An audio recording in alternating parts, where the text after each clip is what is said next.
Tu perds encore du temps à chercher pendant 30 minutes un document qu'une autre personne est censée avoir enregistré quelque part. Tes équipes t'envoient encore des fichiers par mail, par WhatsApp, par Slack. Ou la cerise sur le gâteau, tu as un dossier arrangé sur ton Drive qui date de l'année dernière. Et si on ouvre ce dossier, on va voir que les fichiers ne sont pas rangés, ne sont pas nommés. On va voir image 0080. Fichier WhatsApp. Ce n'est plus du manque de rigueur, c'est du chaos digital. Et il est temps d'y mettre de l'ordre. Hello, c'est Zita Yomi. Bienvenue sur la chaîne Optimize Business. Nous accompagnons les dirigeants de PME à optimiser la structure de leur entreprise pour sortir de l'opérationnel et éviter la faillite. Donc, sur cette chaîne, je partage des conseils, des astuces, des méthodes, des outils. Donc, si ça t'intéresse, n'hésite pas à t'abonner, à liker et à partager à un ami, un collaborateur, un partenaire qui en aurait besoin aussi pour son business. Quand chacun stocke des fichiers sur son ordinateur, sur un drive qui n'est pas partagé, ou encore reçoit des fichiers par mail qui ne prend pas le temps d'exporter, de classer sur un drive, c'est vraiment une perte de temps pour toute l'équipe quand une personne va vouloir chercher l'information. Vous pouvez aussi finalement avoir le fichier en double. Si par exemple, vous n'êtes pas organisé sur la personne qui classe les documents, vous êtes par exemple plusieurs collaborateurs à avoir reçu un fichier et que tout le monde l'archive sur le drive, ça peut être une information en double, ça peut aussi être un espace de stockage que vous occupez pour rien. Et pire encore, la personne peut partir avec l'information. Imaginez qu'une personne quitte l'entreprise ou part en vacances. La personne part tout simplement avec l'information et ça peut être très coûteux pour l'entreprise. Je vous l'assure, je l'ai déjà vécu. Je me rappelle, j'accompagnais un dirigeant, je venais juste d'arriver, il était content de se dire là, je vais signer un nouveau client. Franchement, avec tout ce que tu vas mettre en place, la structuration, l'organisation, tout ça là, on va pouvoir mieux répondre aux besoins du client parce que je t'assure, la charge de travail va augmenter. Vraiment, il était tout content et j'étais aussi vraiment content de me dire, je vais vraiment pouvoir participer à quelque chose de grand. La structuration, c'est souvent bien, c'est très bien d'ailleurs. Mais quand je te dis que ça apporte, quand tu vois directement à quoi ça va servir avec la croissance du chiffre d'affaires, c'est encore plus valorisant, c'est encore plus important, j'ai envie de dire. Donc, j'étais super contente. Et le lendemain, tout de suite, le lendemain, il reçoit le mail de son client qui dit confirmation, voilà l'offre, on est très intéressé par votre offre, sauf que vous n'avez pas précisé certaines conditions dont on avait parlé. Le problème, c'est que c'était un document qui avait été fait par le responsable commercial. Et le responsable commercial était parti en vacances. En fait, il avait envoyé le document, le devis par mail avec des pièces jointes. À la dernière minute, il avait modifié certaines informations parce que la plupart du temps, quand on discute avec un client, voilà, il y a des devis qu'on peut modifier en live. Suite à la discussion avec le dirigeant, le responsable commercial peut se dire, OK, bon, la version 1 que je t'avais envoyée, finalement, ce n'est plus la bonne, je vais modifier. Bref, fichier envoyé par mail, avec des pièces jointes, modification. Il a reçu à la suite plusieurs mails avec des modifications. Bref, il ne savait plus où il en était et ça faisait 3 semaines déjà. Et le commercial surtout n'était pas là. Donc, le temps de retrouver l'information, le temps de joindre le responsable commercial qui était en vacances, donc qui n'était pas joignable, finalement essayer de se mémoriser parce que vous voyez souvent les dirigeants travaillent sur beaucoup de choses. S'ils ne sont pas très bien organisés, s'ils ne sont pas, bon, voilà, souvent, en tout cas, ils n'arrivent pas à retrouver certaines informations. Le temps de retrouver l'information, appeler un collègue pour savoir si les conditions, si finalement on avait donné un devis avec tel chiffre, si les conditions c'était une réduction de 10%, 15%, c'était très long. Donc, entre le mail qu'il a reçu le matin et finalement trouver l'information et répondre au client, c'était le soir. Et c'est un contrat à 20 000 euros.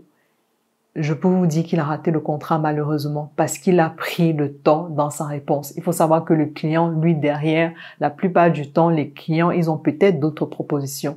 Et souvent, voilà, c'était la période des vacances. Souvent, on veut vite valider des choses, on veut se libérer de beaucoup de choses. Bon, je n'ai pas tous les détails, mais en tout cas, ce temps de réponse entre le matin et le soir, c'était trop long. Le client est malheureusement parti vers une autre personne et c'est comme ça que ce dirigeant que j'accompagnais avait finalement perdu le deal.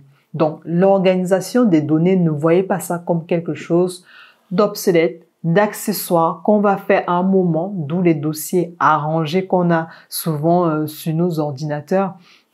Moi-même, j'ai déjà eu des dossiers à ranger, mais souvent, à chaque fois que j'ai le dossier à ranger, à chaque fois, j'ai cette phobie justement de me dire, à un moment, je pense que les informations dont j'ai même besoin vont se retrouver dans le dossier à ranger. Donc, c'est très important de ranger les documents en live.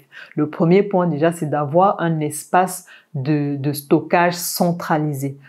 Toute l'entreprise, tous les employés, tous les dirigeants doivent avoir un espace de dossier. On doit avoir un stockage, un drive, peu importe l'outil que vous utilisez, ça doit être centralisé. Bien entendu, on peut vérifier les accès à certaines informations. Dans tous les cas, le drive centralisé, les documents, les fichiers importants sont stockés sur cet espace de stockage. Pas de stockage de fichiers sur les ordinateurs personnels. Si l'ordinateur se gâte, si la personne part en vacances, si la personne tombe malade, c'est vraiment très dangereux. Donc, et si aussi, on va dire, entre la version qui est sur votre ordinateur et peut-être une version qui a été archivée sur le drive qui est modifiée en temps réel, ça se trouve souvent, vous n'avez pas les mêmes informations entre les deux fichiers. Il doit y avoir une arborescence, une hiérarchisation, une organisation claire. Si vous avez plusieurs départements, par exemple, il faut savoir bien organiser le stockage de vos départements, le service RH, le service marketing, le service administratif, et dans chaque service aussi avoir des arborescences, des sous-dossiers vraiment classés de manière très claire. C'est vraiment un travail, c'est vraiment un métier de se dire, OK, on arrive dans une entreprise, il n'y a pas toujours d'organisation standard, hein, pas toujours. Vous allez peut-être retrouver dans, je sais pas, le dossier RH, dossier employé, facture, etc. Mais finalement, l'organisation se fait en fonction de l'activité.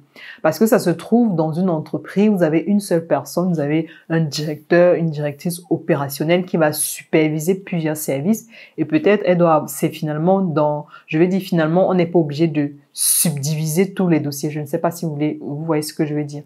Finalement, peut-être le service marketing et commercial sont ensemble. Et peut-être service communication aussi.